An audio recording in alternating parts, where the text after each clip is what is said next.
I mean, the Fed chair's reasons for keeping the rates high have largely been, well, we don't know what the impacts of tariffs are going to be. And the tariffs happened and everybody thought the world was going to fall apart, and it didn't. And then they said, well, businesses pre-ordered a bunch of supplies so that we're not seeing the impacts of the tariffs right away. But when everything that they pre-ordered runs out, then we're going to see it happen. So they keep moving the goalpost. Well, we're not seeing it yet, but we're going to see when this and it's like, no, dog, like, I'm a business owner. I manufacture personal care products. I didn't bulk order anything because of the tariffs. That's just not a sustainable way to do business. You restructure your costs, and then you figure out how it impacts your prices, and you move on. Like, I don't think as many people ordered a bunch of stuff ahead of time as we think, unless they're like maybe some apparel. But again, you order that stuff ahead of time, you don't sell through it, and then your summer clothes aren't relevant in the fall. So like, it doesn't make sense to me.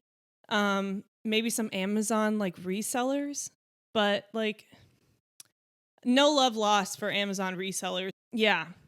The thing is, like, people who are upset with the shutdown are saying, you're impacting so many people, they're losing their jobs, you're threatening to fire them because you don't, whatever.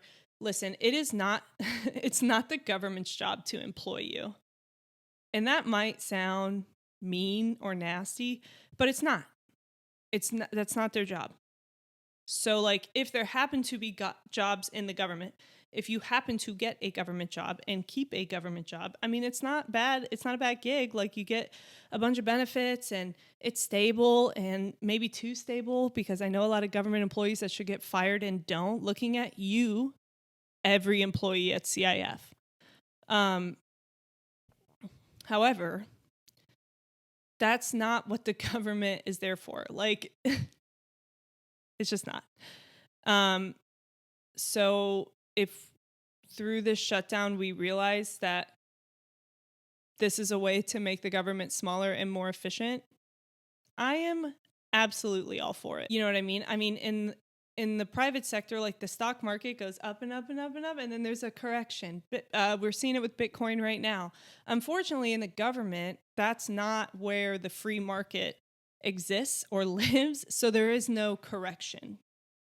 And I think a correction is needed, and whatever form it comes in, I'm willing to give it a shot at this point, because, like, we've had decades of just the government getting bigger and bigger and more expensive and more expensive.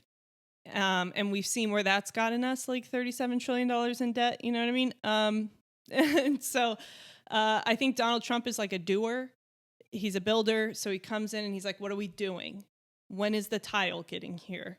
Where are the windows? You know what I mean? He's a doer. And then there's like these process people who want to like have a committee and talk it out and do a study, and in 24 months come back with like a list of recommendations.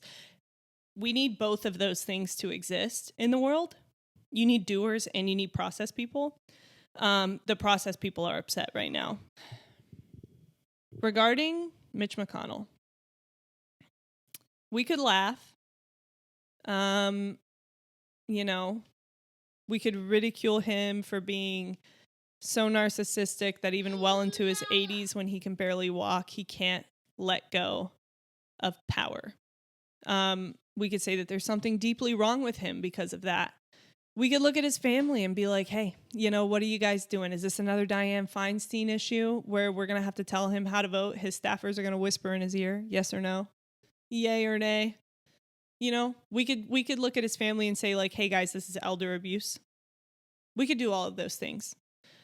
I think what we should do is just pray for these people, these octogenarians who refuse to get out. My baby tried to steal my mic. Please hold. Hey, buddy. Thank you. Hey, can I have that? Thank you. Yeah, I think we need to pray for the octogenarians in Congress.